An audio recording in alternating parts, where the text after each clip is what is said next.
Are you a single parent? Let's talk about it. Come on. Amen.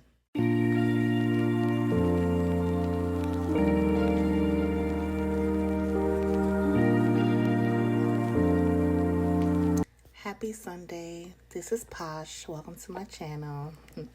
Sit back and enjoy it because today has been a day, honey.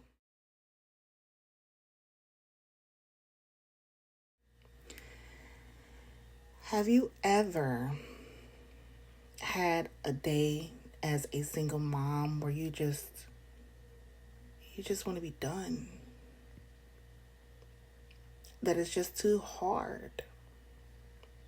Have you ever was just like, nah, this is this is too much. Like I quit. Well, today is one of those days for me. And in reality, I know I can't quit on my kids. I can't. These are my decisions, my choice. Unfortunately, I am a single mother. I have three beautiful, wonderful children, ages 1, okay, to 17. And I am the type of mom that'll go beyond the necessary needs of trying to provide for my children. And sometimes all the time, it's like when I get going and things are going good, there's something else knocking me 2 steps back. Sometimes I feel like it's 100 steps back. It's just a whole mile away. And I can never understand, like, the momentum, like having to keep going when I'm tired.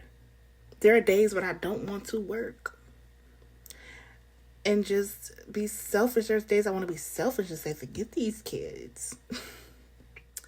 The challenges that I face, I know a lot of us parents, including men who are single parents, go through an extreme amount of emotional challenges, an extreme amount of self-neglect. And it comes down to the point where it leads to depression. And of course, this is not what the kids asked for. This is not what you as a parent, as an individual asked for, but this is something that we have to do. And this Sunday, I really wanted to go in depth on like doing readings for Reddit.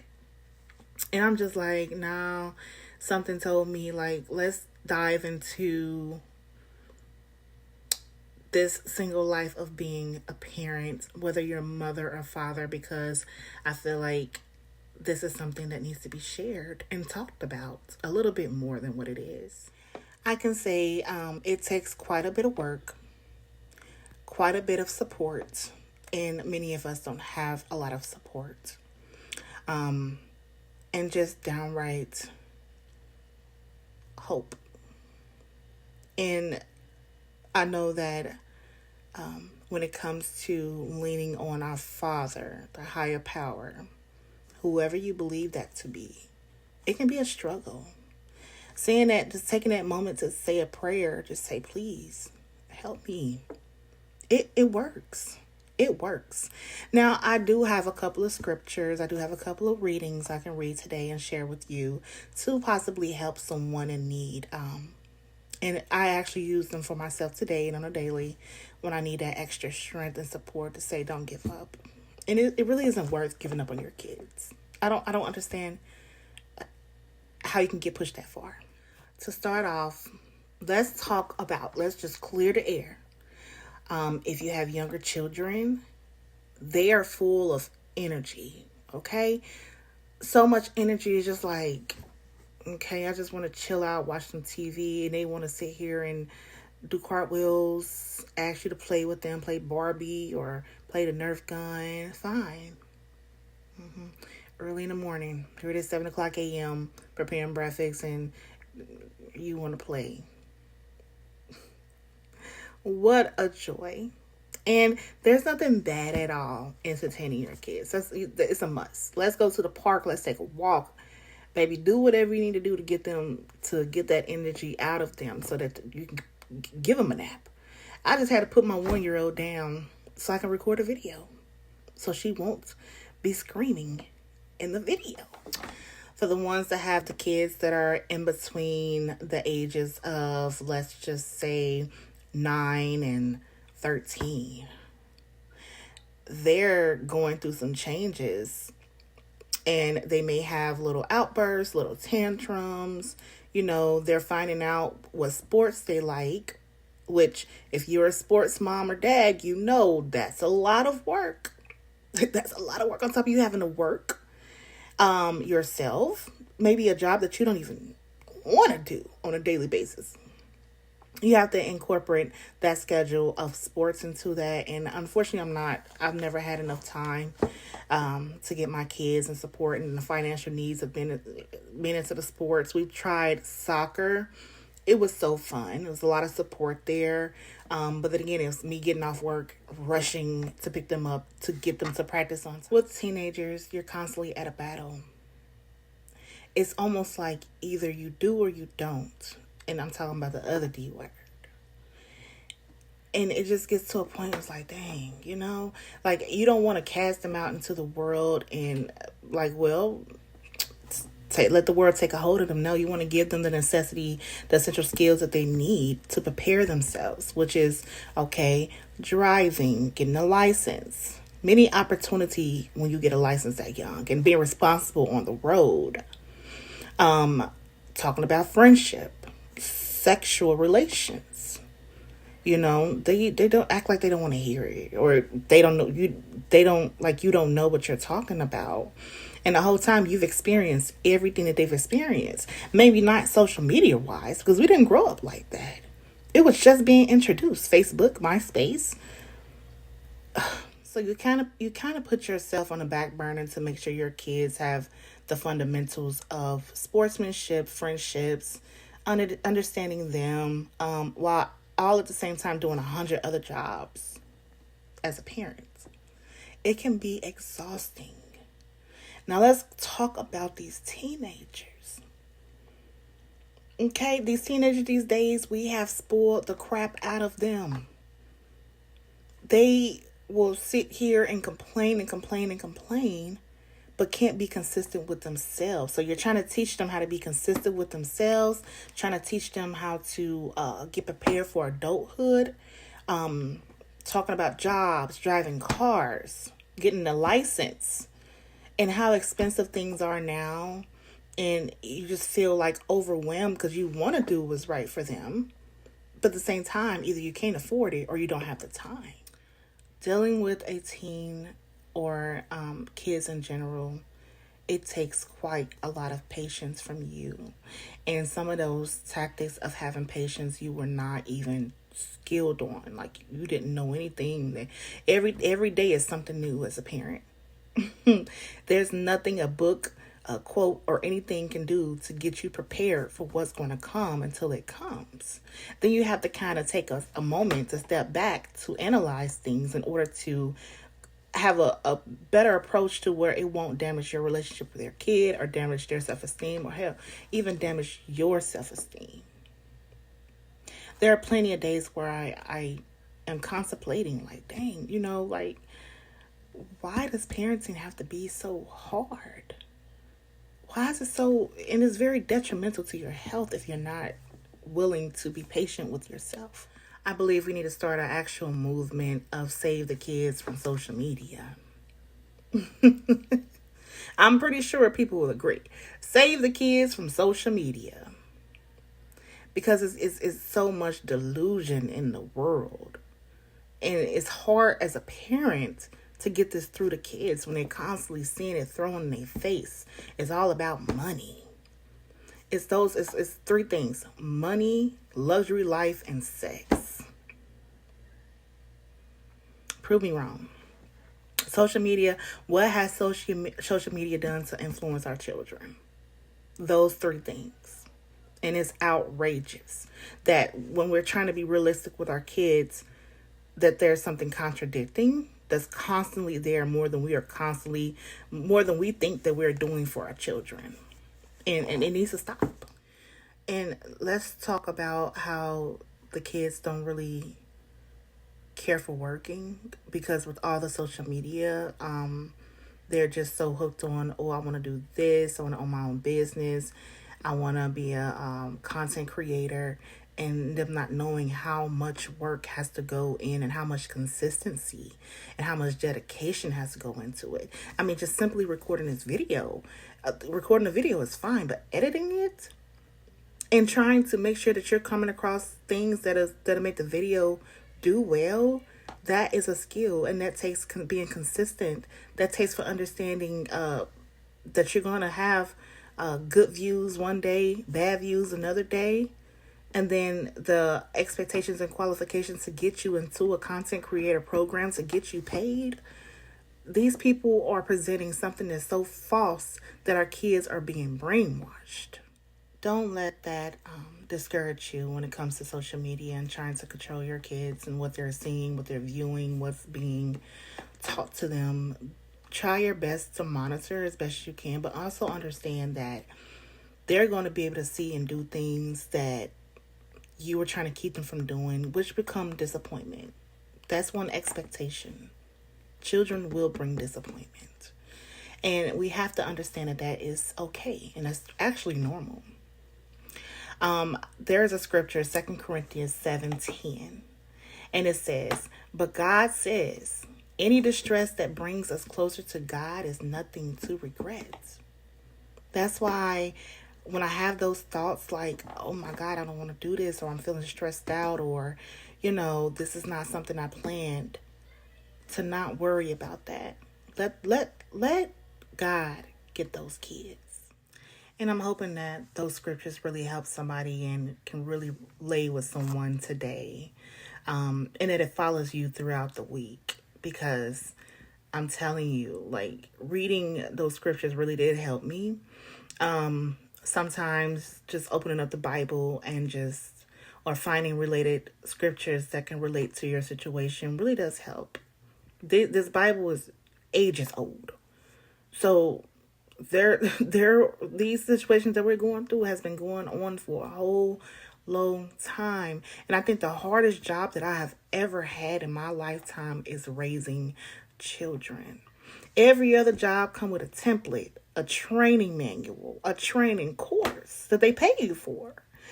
Children, they give you a birth certificate, a social security card, and some resources to help you with diapers or, resources for daycare. I mean, come on, they need to ante up the resources. Give me resources of, how to control my temper, or how should I react when my child has a tantrum.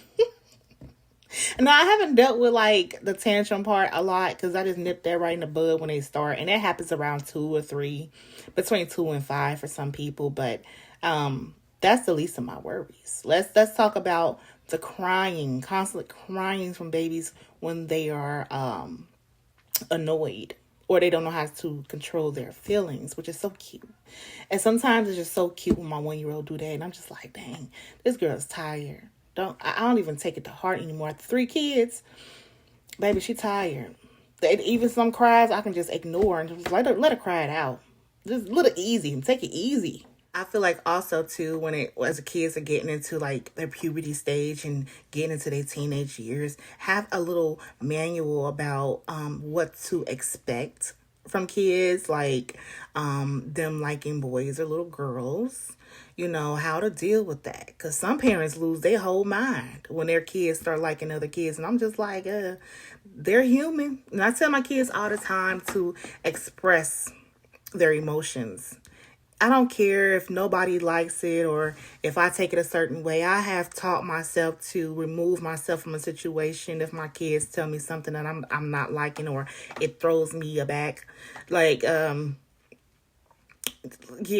I know what I'm talking about. Okay, when those type of situations come flow into you and they actually want to talk to you, which thank you, babe, for even thinking about you want to talk to me, because some kids don't talk to their parents. Some kids can't talk to their parents, and I want to be the one that they can talk to. See, today was needed. This conversation was needed for somebody, and and I do feel my heart goes out to the people who don't have children or lost their children. That's a scar that, babe, it stays with you for life. I mean, and you know what? If I didn't have children, I think that I would want to help out a single parent as much as I can. If I had a friend that was single, I would want to help them out as much as I can. But there are a lot of people who don't like kids, and them the ones you got to be very cautious of. Maybe they don't, it's okay for them to say, I don't want to have no kids. But baby, if you're friends with a person that's a single parent and you're not willing to be like, oh, let me help you out. I know a lot of good people who don't have kids and who be helping their best friends and siblings out with the kids. I mean, it's cool. I wish I could have had the opportunity to be one of the people to be like, I don't got no kids. I'll help you out because I can send them right back home. But I say all that to say, when it comes down to situations with your kids wanting to talk to you, there's nothing too big. There's nothing too small. Come talk to mama. Okay. I got a lot of things on my plate and I'm trying to clear them off. And the kids will pile more stuff on there because they can't handle their own load, honey. They can't handle their own plate. They still need two hands to hold. I'm holding mine with one. And the other one, God got it. The other hand coming from God.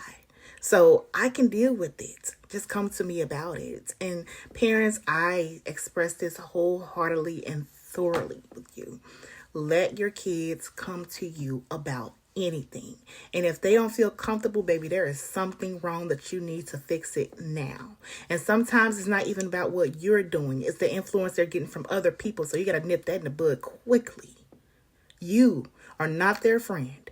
You are their parent that God gave them.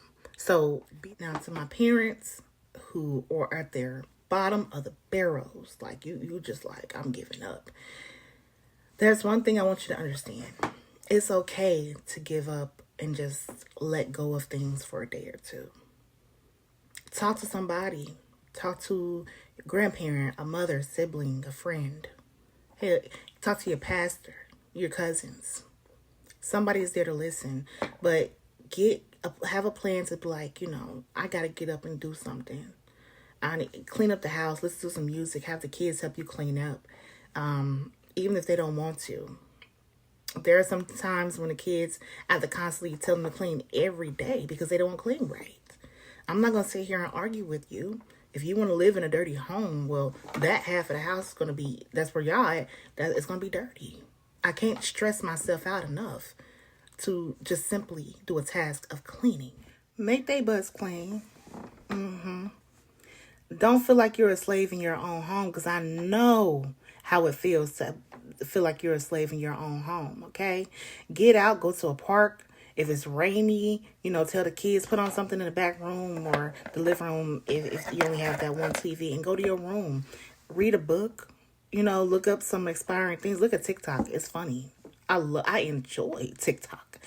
It is funny. Look up some funny things. Churches. If you don't have to be a religious person to visit a church. They have daycare services. They have things for teenagers to do. Sometimes that on Sundays, and they have things all throughout the week that you can do, that you can get your family involved in to get yourself a break. To be around other single parents that are in the church homes that understands as well. Just give yourself a break and come back.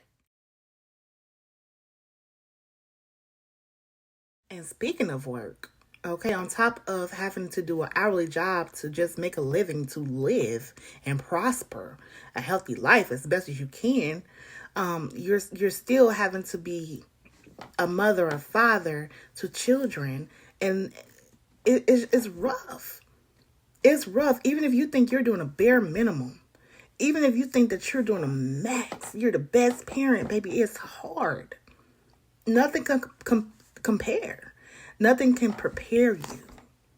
So it is good to have a community that understands you, that's going through the same things that you're going through.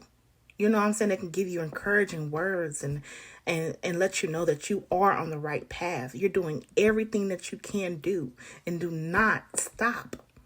Do not stop loving them kids. Don't stop loving yourself, and know that you are enough, and there is someone helping you. Be that village for that single parent, because we out here struggling. It's 2024. We're about to run into 2025. I mean, life just keeps going on non-stop. Everything is non-stop. Work non-stop. Children non-stop. Money short.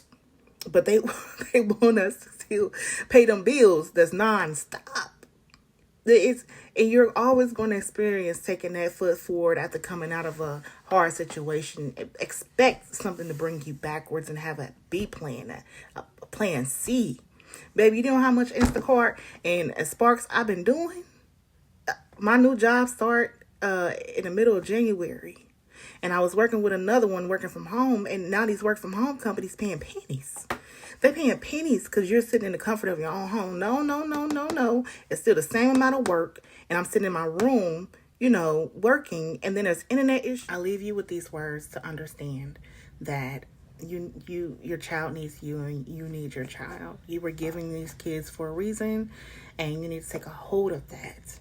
And every day don't need to be a day of, okay, let's get up in excitement and let's go out and do something. No, there can be a day of chill.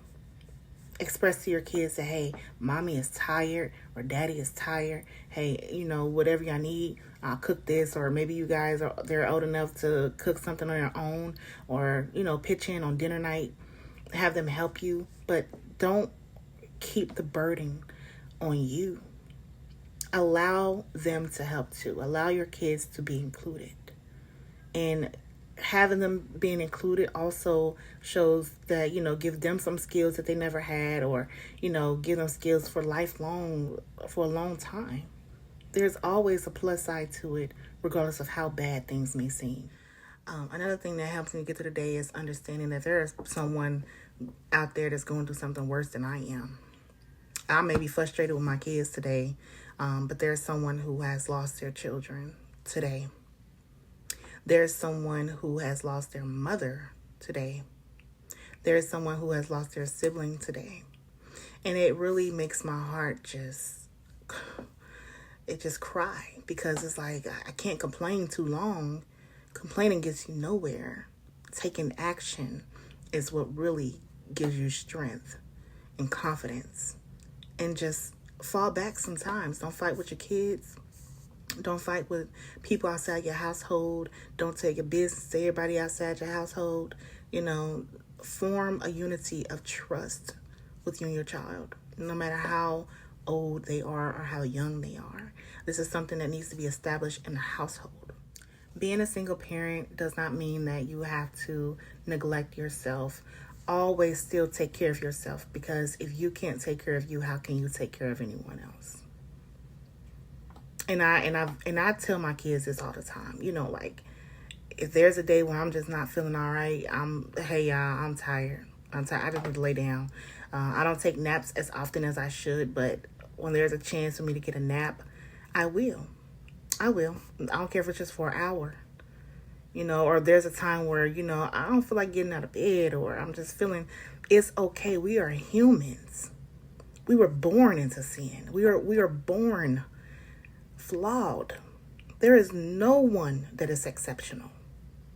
And so we need to continue defining our strength, continue looking for forgiveness, and continue building a stronger community within our household, y'all. It's okay. Times may be hard for some of us, for most of us right now. A lot of things are hidden within ourselves and our truth. We cannot do this alone. We do need our higher power. We need our higher power. We need to get our faith together. We need to establish these grounds with our kids as well, instill them with our kids, so they won't be lost as they get older. And it's hard, y'all. It's so hard for these children nowadays to understand reality from delusion. Give them grace and give yourself grace. Thank you so much for watching my channel today, and I'll be uploading another video soon. Please subscribe if you haven't, and share and follow. Have a great day. Bye.